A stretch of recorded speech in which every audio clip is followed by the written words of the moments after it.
Our next speaker has been a public servant for the people of Illinois for more than a quarter of a century, both as a citizen and a public official. He has focused on restoring ethics and fairness to state government.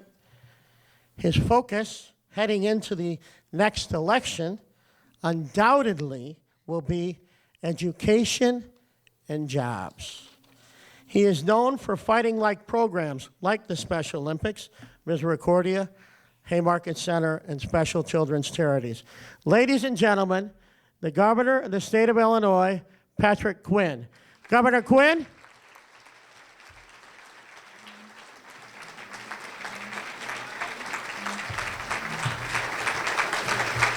All right. Have fun up here. Okay, thank you. Thank you.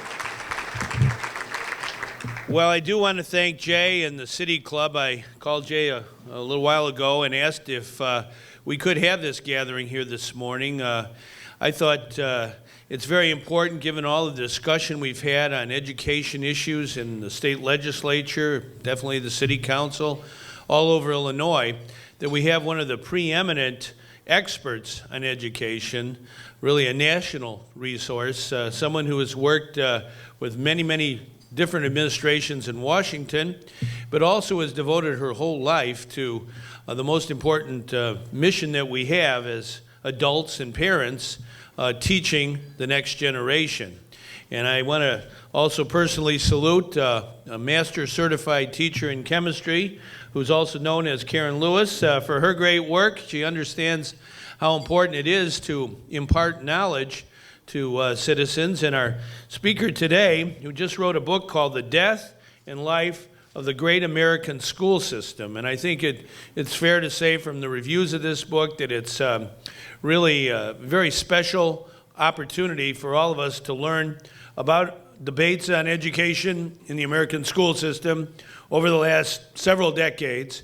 But I was reading it last night, and Diane talks about what do we really want from education? And obviously we want to make sure that our children are able to do subjects well, read and write and numerate.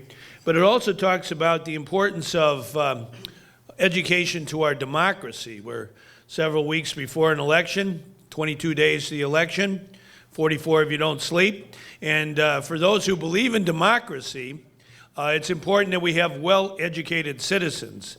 And Diane Ravitch had the opportunity on the 250th anniversary of Thomas Jefferson's birth, I think it was in 1993, to speak, I think it was before the Library of Congress, about this very important subject of education for all of the citizens, everybody in, nobody left out, and the importance it is to the furtherance of our democracy. So I think today is an opportunity for all of us to hear someone who has spent her whole life on this issue. She was born in Houston, went to the Houston Public Schools, went to Wellesley for college, and then Columbia for graduate school, got a PhD. Currently, she's the research professor of education at New York University. It's a city to the east of us, New York. They didn't do too well on over the weekend in baseball, although we aren't there yet. Illinois' third team, the Cardinals, are still alive. Yeah. Anyhow, we have with us someone who can, I think, help us all in looking at the issues that affect education today, the importance of curriculum, the importance of a well-rounded education, the importance of making sure that every child gets the best. And without further ado, I'd like to bring forward one of the best we have in America, and that's Diane Ravitch. Come on.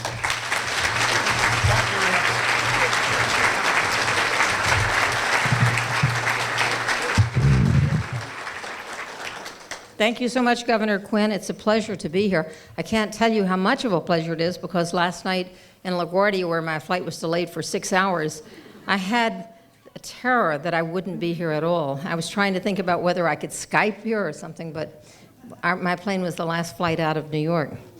They canceled all of the other subsequent Chicago flights. So I'm really happy to be here, and I should tell you that I do have a little bit of Chicago credibility because I was on the board for many years of the Encyclopedia Britannica and used to come here 4 times a year and enjoy your hospitality. Well, I want to talk today about both the national context and the local context of what we call school reform today. You have heard for many years, we all have, all the lamenting about public education, about how it's in crisis, how it's declining, how it's getting worse and worse. Just this past spring, there was a report by Joel Klein and Condoleezza Rice from the Council on Foreign Relations saying that our public schools are so terrible that they are a very grave threat to national security. Bill Gates likes to say that the system is broken. But all of this is nonsense. It is absolute, total nonsense. Here are the facts, and all this comes from the U.S. Department of Education website. Test scores today on the National Assessment of Educational Progress, that's the federal test that has no stakes attached to it. Test scores today are the highest they've ever been in history. Now the NAEP, which is that federal test, has been given over a 40-year period. The scores today are the highest they've ever been for white students, black students, Hispanic students, and Asian students. But you will not find that mentioned in the report from Joel Klein and Condoleezza Rice, nor by Bill Gates. The high school graduation rate today is the highest it's ever been in history. When you look at the age group 18 to 24, 90% of these young people have a high school diploma. When you hear Secretary Duncan, whom you all know so well, talk about the 75% graduation rate, he is looking at the 4-year rate. But he's not counting the kids who graduate in August, or the kids who take 5 years, or the kids who get a GED. That graduation rate is 90%. There's a way of as you know, we can play with numbers all kinds of ways. The other thing is that the dropout rate is the lowest it's ever been in American history.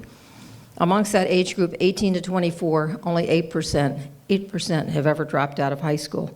It would be nice if it were 0%, but 8% is the lowest it's ever been in American history. Now, we hear a lot about the international test, and you'll hear people like Michelle Rhee say, we're number this or number that, we're not number one. Here's the news. We've never been number one on the international test. The first year that the tests were given internationally in 1964, there were 12 nations that participated. We came in 12 out of 12. But the funny thing is that over the past 50 years or so, since those tests were given, we have outperformed every one of the other 11 nations. And this is true with all of the international tests. We've never been number one. We've usually been either at the average or in the bottom quartile. Why is that? It's because we have so many children living in poverty, and children who live in poverty have lower test scores than children who are not in poverty. Now, on the last international test, the results of which were published a couple of years ago, it's called the Program in International Student Assessment, we averaged about in the middle, as we typically do on the international test.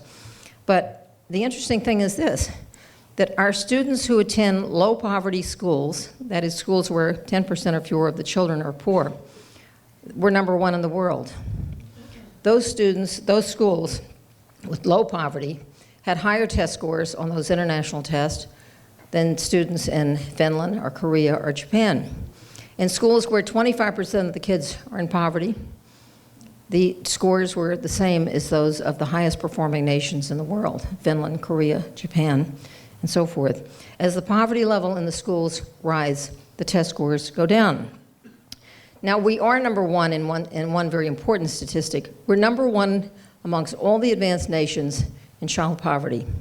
Nearly 25% of the children in this country live in poverty. This is a national scandal. This is an international scandal, but you won't hear much about that in the public debates. Wherever there is concentrated poverty and racial segregation, you will find low test scores. Children who are poor are less likely to have good health care, less likely to have stable homes and safe neighborhoods, less likely to have educated parents and books in the home. They're more likely to be sick, more likely to move frequently, more likely to miss school, more likely to be homeless, more likely to be hungry, and more likely to have disabilities. All of these things affect motivation to learn, readiness to learn, and frankly, just interest in school. And these are just plain and simple facts about our society and our schools. Low performance, contrary to the current pseudo-reform movement, low performance is not caused by unions. Low performance is not caused by teachers. Low performance is caused by the toxic combination of poverty and segregation. Low performance is not cured by closing schools and firing teachers. That just destabilizes neighborhoods and demoralizes the entire teaching staff. So I want to talk a little bit about what the advertised title of this talk is, which is the Contrasting Two Visions for Chicago. One vision is the carrot and stick philosophy of school reform. This philosophy is rooted in the belief that teachers, principals, administrators, and students need to be threatened and rewarded in order to raise test scores. And so part of this philosophy are things like merit pay and threats to fire teachers, to close schools, using test scores to evaluate teacher quality, making the test scores the be-all and the end-all of education. And what you should know, and what I've documented in my books and articles, is that this approach has failed. It's failed again and again and again. Merit pay has never worked. Merit pay has been tried for 100 years, and it has never worked.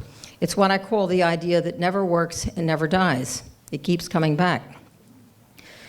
Evaluating teachers by test scores also doesn't work. For one thing, no country in the world is doing it other than us. And we've now invested hundreds of millions of dollars in this idea that we can identify good and bad teachers by the test scores of their students. And all it does is to identify who they're teaching, not whether they're good or bad teachers. And the teachers who are teaching, for instance, the gifted, will not see big gains, and so they're bad teachers. The teachers who have the lowest performing students will see the smallest gains, and so teachers will start avoiding the kids that they should be helping. They will seek to avoid them for fear of being fired because they had the nerve to teach low-performing students. What I've been describing, this carrot and stick philosophy, is not even school reform. It is the status quo. So when people talk about they want to reject the status quo, we should be rejecting merit pay. We should be rejecting using testing and abusing testing as we have, because what we're doing now in calling school reform is actually official federal and state policy across this country. It's been the policy in Chicago now for almost 20 years. And what have you gotten for it? People keep coming in and saving your schools again and again, and they're still not saved. The other vision for school reform rests on a different perspective. And it begins with this simple question: what kind of school do you want for your own child? Most parents want small classes so that the teacher gets to know their child. They want a campus that's attractive and that's safe. They want a school with experienced teachers who are admired and respected in the community. They want stability. They don't want churn and upheaval. They want a school with a full curriculum. They want a school with science labs, with history, with civics, with foreign languages. They want a school where children have physical education every day, where they have arts classes every day, where they have a library with a librarian. Aren't these the reasons that people move to the suburbs and send their children to elite private schools? And yet I think back to my own education in the Houston Public Schools. I had all those things, and now it seems to be something that's so far out of reach, something that only the wealthy can afford. It's crazy. Don't you think that poor families want exactly the same things for their children? So think of these two visions when you think about what children in Chicago actually need. The Chicago Teachers Union went on strike because it was sick of the status quo. It was sick of testing and choice and privatization and merit pay and this entire carrot and stick approach, which has typified Chicago school reform now for almost 20 years and has typified federal policy now for over 10 years. The carrot and stick people like to say that poverty doesn't matter, but they're wrong. Poverty does matter. Family income is the single most reliable predictor of test scores. This combination that I referred to, this combination of poverty and racial segregation, is devastating to academic achievement. There will be kids who break the barrier, but most of them don't. Chicago, I'm sure you realize this, Chicago has the greatest degree of racial segregation of any large urban district in the United States. This just from the report of the UCLA Civil Rights Project. Chicago is the most intensely segregated school system in the country. Chicago has extremely high rates of poverty amongst its Black and Hispanic children. Chicago has an extremely high level of youth violence. Chicago has been reforming its schools for nearly 20 years. Nothing that Chicago has done for the past 20 years has reduced or even addressed racial segregation, poverty, or youth violence. You might even say that the constant closing of schools has actually intensified youth violence by destroying communities and destabilizing neighborhoods. Chicago has, instead of addressing the root causes of low academic achievement, Chicago has adopted reforms that give the illusion of change. And when those reforms failed, the easy response and the wrong response is blame the teachers. Another easy and wrong response is privatize the schools. Chicago has relied on testing, accountability, closing schools, charter schools, and merit pay for nearly 20 years. At what point do you say, this doesn't work? I mean, people often say this is a business model. What business would work by doing the same thing over and over and over, bringing in chancellor after chancellor, superintendent after superintendent, to continue doing what has already failed? Arne Duncan called his reform plan Renaissance 2010. It's 2012. Have you seen the Renaissance yet? The reformers like to say that the test scores are the only measure of success or failure. But high-stakes testing, one of the things we know about it for certain, is that it incentivizes negative behaviors. It incentivizes schools to narrow the curriculum, to drop the arts, to eliminate recess, to drop history, to drop civics, to narrow the time available for anything other than what's tested, because the life of the school depends on getting those scores up. It incentivizes teaching to the test. It used to be years ago, the teachers would say to one another, as a matter of professional ethics, you never teach to the test. You just don't do it. Good teachers don't teach to the test. And now you must teach to the test. Districts and states are spending hundreds of millions of dollars on testing and on test prep materials to help teachers teach to the test, which is professionally unethical. It incentivizes cheating. We saw a major cheating scandal in Atlanta, Georgia, a major cheating scandal in Washington, D.C., and now just the other day, a major cheating scandal in El Paso, Texas, where the superintendent literally pushed kids out of school in order to keep the scores of the district up.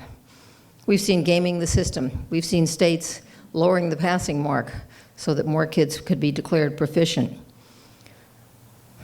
Now, there's been this big emphasis in this administration in Washington on evaluating teachers by test scores. It has bipartisan support. But the one thing we know about this is that there's no country in the world that does it. We're breaking new ground here. And it will inevitably produce teaching to the test, narrowing the curriculum, and cheating, because now teachers' jobs will depend on test scores. If you understood the test, you would not want to put that much emphasis on them. The misuse of testing falls particularly hard on the poorest kids. Standardized tests are designed to produce a bell curve. Now, I was appointed by President Clinton to serve on the National Assessment Governing Board. That's the entity, the federal government entity that oversees federal testing. All the tests are designed to produce a bell curve. A bell curve has always a top half, and it has a bottom half. It's the nature of the bell curve. The affluent kids are populated heavily in the top half. Poor kids always are overly represented in the bottom half. Tests do not close the achievement gap.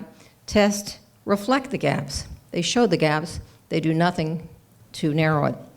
And so the more you test, the more you prove what you already know, which is that there is a gap, and it does not narrow by continuing to test and test. Every test is designed, every standardized test has a bell curve, and we see the same gaps and the same pattern on every test, whether it's the SAT, the ACT, the National Assessment of Educational Progress, the state test, the international test. The poor kids are always in the bottom, and the wealthy kids are always in the top. Now, NCLB, No Child Left Behind, President Bush's initiative, said that 100% of students must be proficient or the school will be punished. And the race to the top says the scores have to go up every year or the schools will be closed. These are both very punitive strategies. There's nothing there about supporting teachers, supporting schools, helping anybody do a better job. None of this is realistic. No nation in the world has 100% proficiency, and no state in this country has 100% proficiency, nor will it. You have to remember, just as a matter of common sense, tests are not the purpose of education. Developing young people's character is the purpose of education.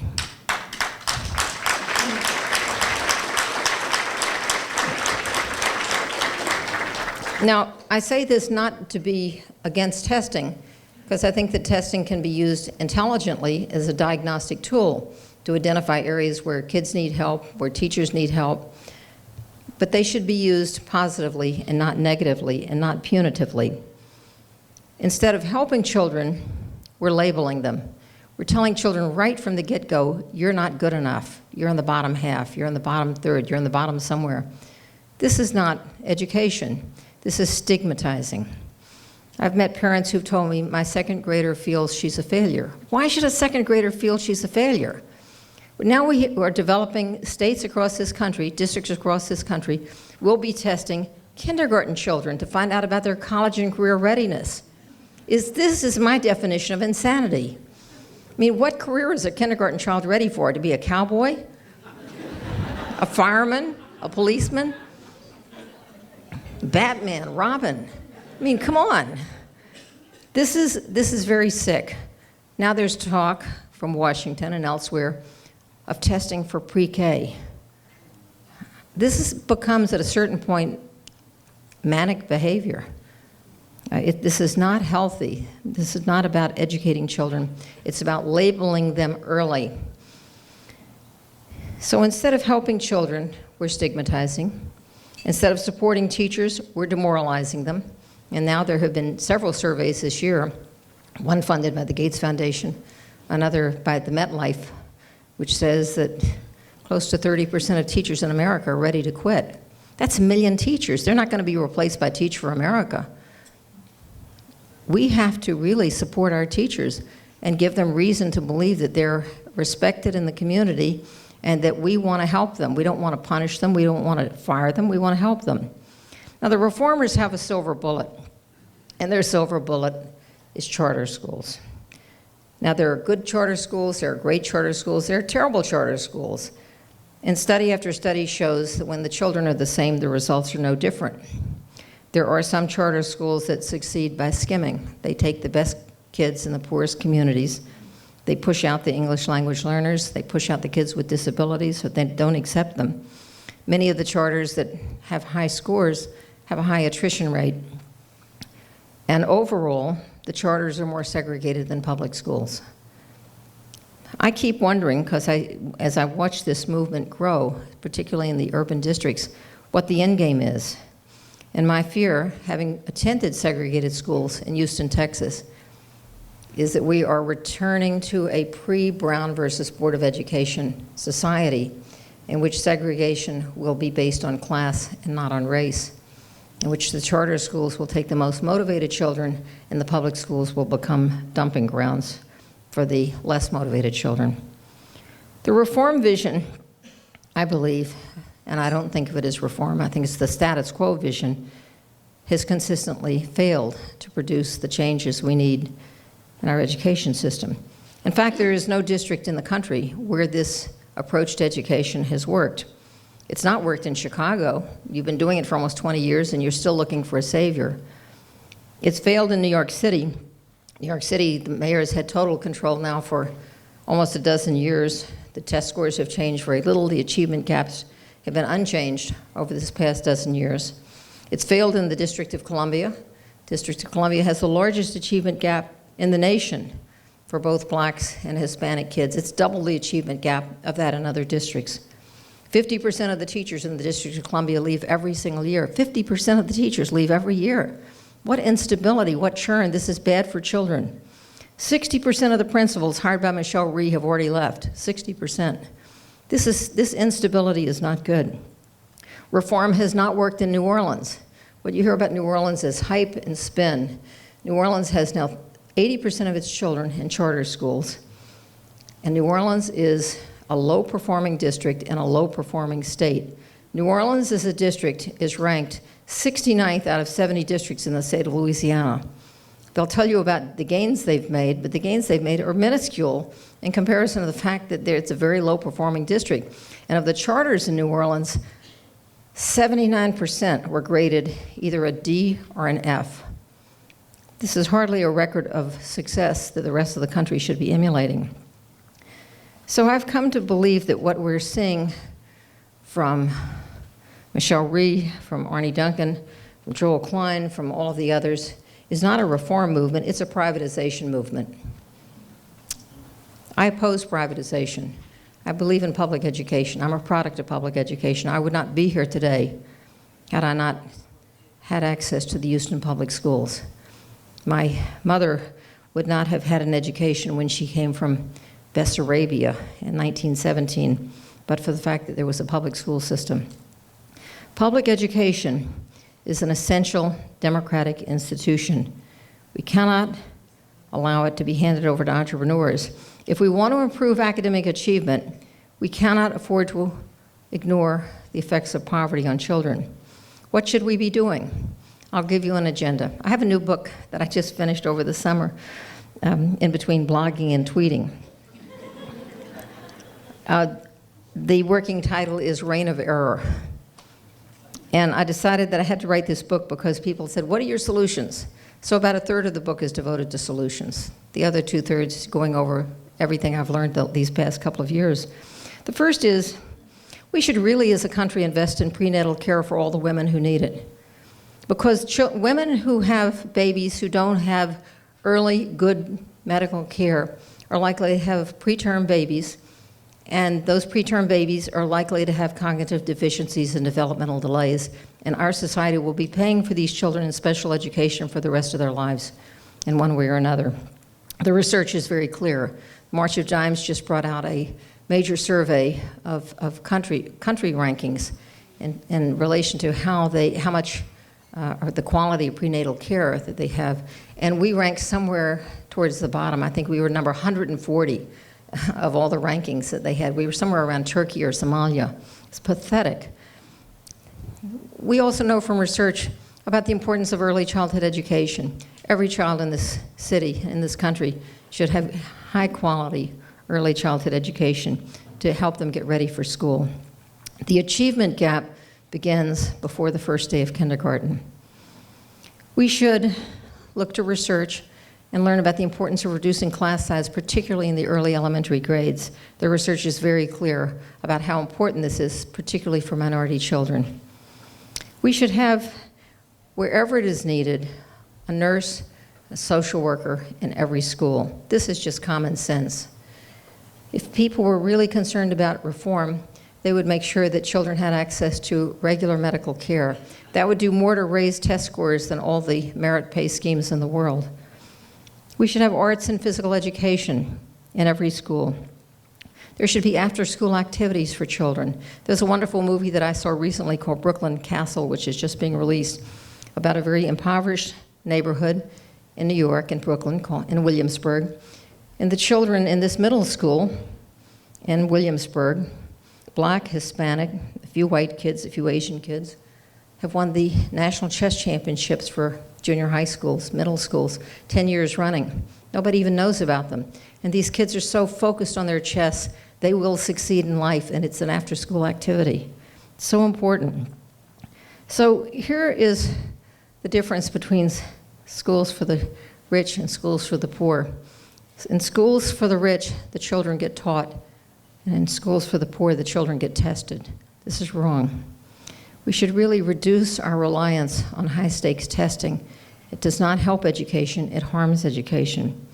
We should address the problem of racial segregation. Our society has turned its back on this issue, and this is wrong. The latest studies from economists at Berkeley show, this was a study of life course of many, many thousands of people, that black adults who went to desegregated schools for at least 5 years had 25% higher earnings in their life than those who went to segregated schools, were more likely to graduate high school, more likely to go to college, more likely to graduate from college, and more likely to live a longer and healthier life. And the advantages that they had were transferred to their children. We know what works, and the question is, why don't we do it? Thank you.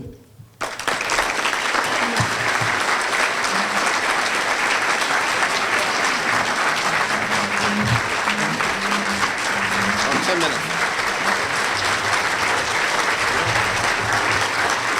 Thank you.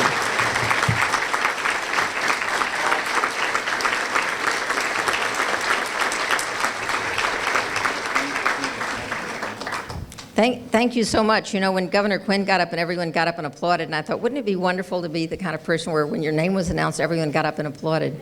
But it's very nice when I finish and everyone gets up and applauds. Thank you. Yeah. You haven't heard the questions yet. Okay. You know, those nice standing ovation. Okay, here we go. Start off with Jesse Ruiz, Vice President, Chicago Board of Education. Do you believe there is any place for student performance in the evaluation of teacher performance? I think that the student performance should be noted by the principal when evaluating a teacher. I think that the student test scores are something that should be treated like a medical record. They belong to the student. They should be part of the diagnostic kit. This is what we know about the teacher. If you find out that no one in Ms. Jones's class ever learns to read, then the principal should do something about it. But if it turns out that everyone in Ms. Jones's class is autistic and has trouble tying their shoes, then you learn something, then the principal takes that into account too. So I think that there is a judgment call. What we're trying to do today is to replace professional judgment with data. And data are too blunt. Data can't tell you all the things you need to know. So you need to have competent people who are the principal, and those principals should look at the teacher's record when making an evaluation and take into account who are the students, what kinds of challenges did Ms. Jones or Mr. Jones take on, and then make a judgment about whether they're a good teacher. I happen to think that the best kind of evaluation, or the best system that I've seen, is the one that's been pioneered in Montgomery County, Maryland. And this is a system where test scores are not involved, but the county assigns mentor teachers to all new teachers. And so a senior teacher helps young teachers get to know the ropes. And when a teacher is singled out by the principal as being low performing or struggling, that senior teacher gets a mentor teacher. And then the mentor teacher spends a year working, a master teacher really, working with the struggling teacher, and then comes back and makes a recommendation after a year to a committee made up of 8 principals and 8 teachers, and says the teacher either doing great, leave him or her alone, or needs more help, or this teacher needs to be terminated. Hundreds of teachers have been terminated and removed from the classroom and removed from the system and sent elsewhere. The system actually works, and the teachers accept it because it's based on judgment, not on test scores. They have a role in making decisions about their peers. And the bottom line is the teachers don't want bad teachers in their school. So that works. What doesn't work, I think, is using the scores because it incentivizes all those negative behaviors. Lou Collins, former president of Illinois Institute of Technology. If you were the head of Chicago Public Schools, tough job. Yeah. Let's record. Don't apply yet. How would you determine whether your schools and teachers were doing a good job of developing character? How would I determine if they were doing a good job? I don't think that there is a metric. There's not a character test that you can give to students or to teachers. But I think that the first place you begin is by developing an atmosphere of trust. You know, Tony Bright, who used to be in Chicago, at the University of Chicago, wrote a book about trust in education. And he said that you cannot reform anything in the absence of trust. The trust is the glue that makes reform work. So I would say you begin with the expectation that the adults who work in the school are really doing their best, and you talk to them and you meet with them and you make sure that that you have the best qualified person as the principal, and then you trust them to build a community. I mean, the best form of character building comes about because the school has a culture, and the school is a community where people work as a team. And that gets transmitted to the students. The students understand that the adults care about them and that they're working together on their behalf. When you see it in a school, when you see it, you know it. It's a community. And this is why what's so destabilizing is this idea that you can just keep closing schools and opening schools and closing schools and opening schools. It takes years to build that level of trust and that level of community of the sort that does, in fact, build character amongst students. But if you go looking for a metric, you'll never find it.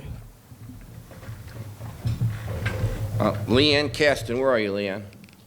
There you are. We finally got your question. If test scores are so good for the U.S., how is it so easy to manipulate the public perceptions? Where does critical thinking come in? How do we test for critical thinking or creative ability? Told you this is going to be easy. Well, the tests measure one dimension of learning. They measure your ability to select 1 out of 4 bubbles. That's what most tests do. What concerns me, I mean, there are several different parts to your question. One is, why is the public so misled?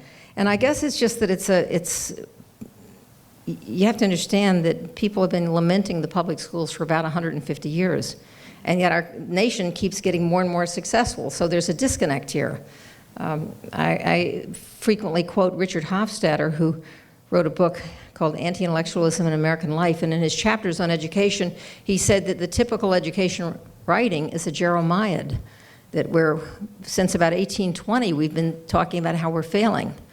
So we're failing, and yet we continue to be the most technologically innovative, the greatest military superiority, the most vibrant economy and culture, and we continue to complain about our schools. I think what's different about this era right now is, whereas people who wanted to reform schools in the past talked about they need more funding, they need better teachers, they need higher standards, they need a better this or more of that, less of this or less of that.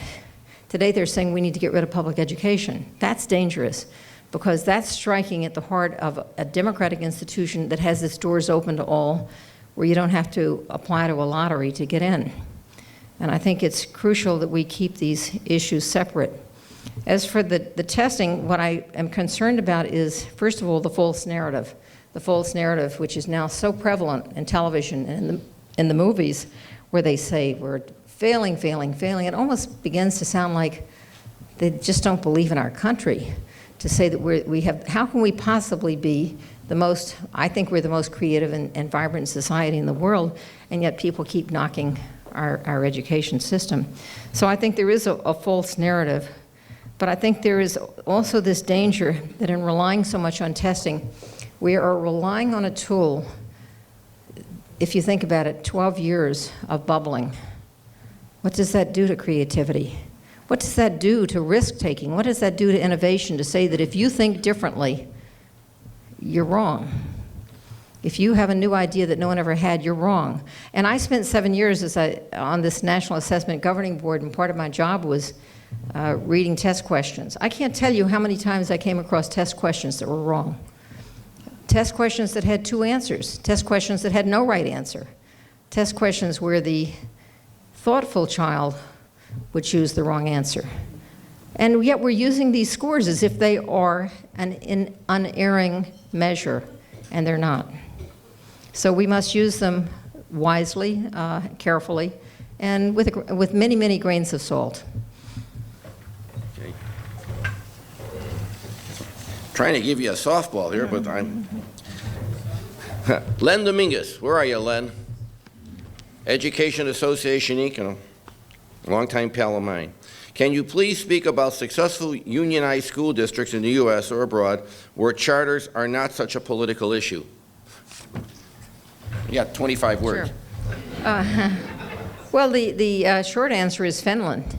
I was in Finland a year ago, and Finland has you know, looking at the international test scores, they've been either number 1 or 2 in math, reading, science for the last 10 years. And they have no standardized testing at all in their schools, and they have no charter schools, and they have no vouchers. What they have is they've stolen our educational philosophy that we used to believe in about being child-centered.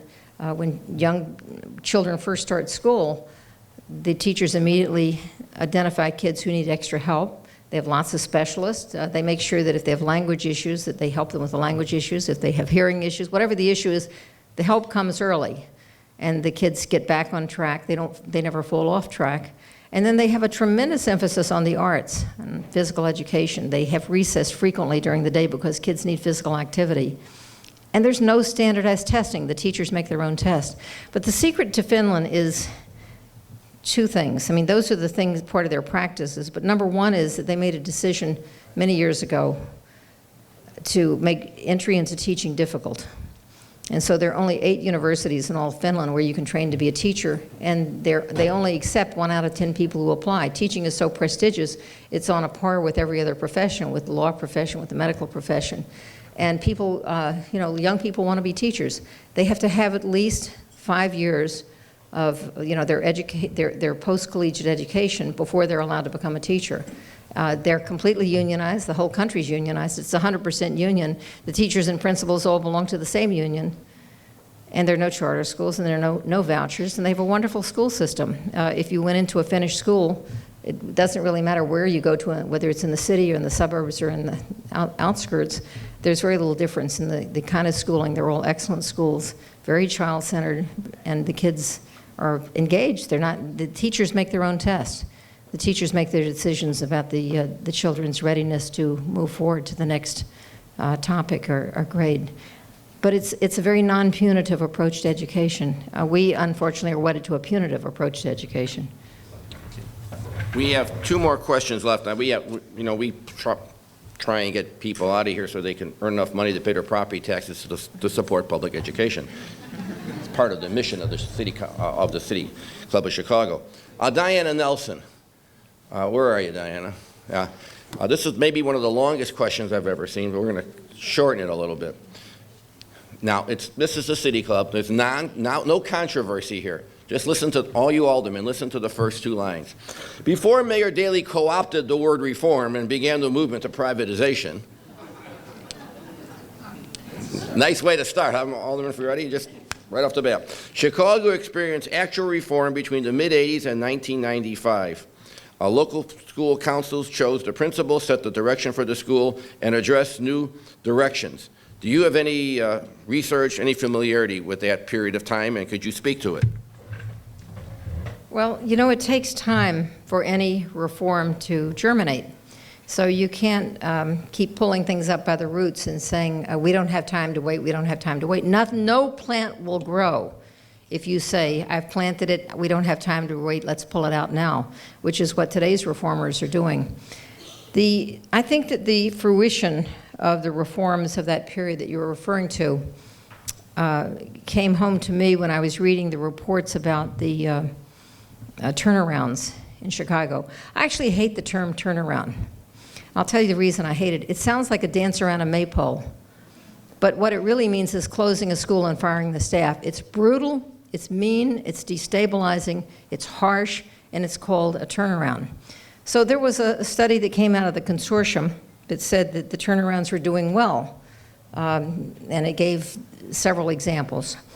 There was another study that came out at the same time by Designs for Change that said that there were democratically controlled schools that way outperformed the turnarounds, and yet no one talks about them. There were 33 of these democratically controlled schools, the kind that grew out of the period that you discussed, and they way outperformed any of the schools that have been closed and reopened. I think this whole approach of you can fix the schools by closing them sounds to me like Vietnam. You know, you can save the village by bombing it. I don't think so. I think that what you need to do in a school is what you need to do in a family, which is to develop relationships, work at it steadily, and make sure that people have the resources they need to be successful in educating the kids. And, you know, from what I've seen of these 2 contrasting papers, I actually have a chapter in my book about those 2 papers. It really is a testament to the success of the democratically controlled schools, where parents and teachers and adults treat one another with respect and work around the interest of the children.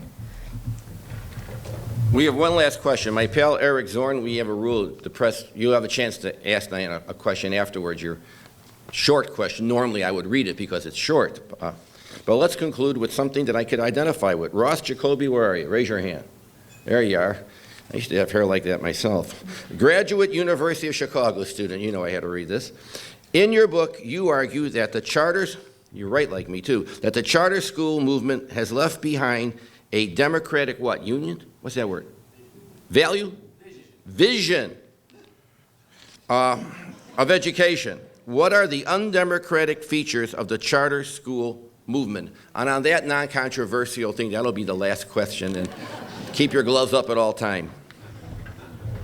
Okay, let me say that I'm not speaking specifically about charters in Chicago, but just generally, that the way charters have evolved. The reason that charters as an idea came about was there were a couple of people, Albert Shanker was one of them, who had this idea that you could create charter schools for the kids who were failing, and that the charter schools would focus on the lowest performing kids. They would bring in the dropouts who were already out on the street. They would take the kids who were in school who had their eyes closed or their heads on the desk, and they would show how to reawaken these kids, motivate them, and bring them back to caring about education. But the charter movement has evolved into something quite different. There are now some there are charters where the executives are paid $400,000 a year, $500,000 a year. There are charters, as I said earlier, that are not taking the lowest performing kids, but are skimming the highest performing kids in the poorest communities. I think that what I see as the risk is this danger of creating a two-track system. In some cities, there will be a three-track system. There will be the voucher system, the charter system, and the public system, with the public system as the dumping ground. And it concerns me that in many districts and states, the charters are taking public money away from public schools, and the public schools are suffering. In some districts, the public schools are dying because the money that they would have had has gone to the charters or to vouchers.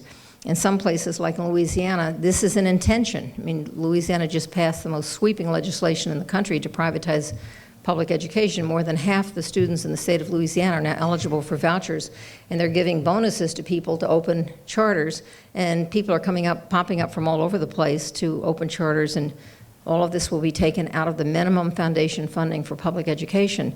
So I'm very fearful that there is a risk to public education and continuing on this track. I do think that charters could serve a very useful role if, first of all, the salaries were capped at no more than that of the local superintendent. That would make a big change. I would totally prohibit all for-profit charters, as well as charters that open as nonprofits and then contract out their services to a for-profit. This is just ripping off taxpayers. I can't think of a way to ban virtual charters, but if I could, I would, because the virtual charters are a complete and total ripoff. They get terrible results, and they're big money makers. The biggest of the virtual for-profit charter companies has a CEO who's from McKinsey and Goldman Sachs, and he's paid $5 million a year of your taxpayer dollars. And they get terrible results: high attrition rates, low test scores, low graduation rates. This whole education sector has suddenly become a playground for entrepreneurs and for people looking to make a buck. And I think that this is not going to make our education better. It's going to make it profitable for a lot of people, but it's going to make it very unprofitable for children. So my concern is, how do we improve the quality of education? And that's by providing that rich, full curriculum. Charter schools should exist as an alternative for the children that we should be saving, but charter schools are now moving in many states into the most affluent neighborhoods to suck the kids out of the public schools there too. So I think that the overall picture right now is that the public has to understand what's at stake here. Will we have a public education system 20 years from now, or will it be a public system that's only for the kids who couldn't make it into charters or didn't get a voucher? Thank you. gift. Believe me. Oh, that's great.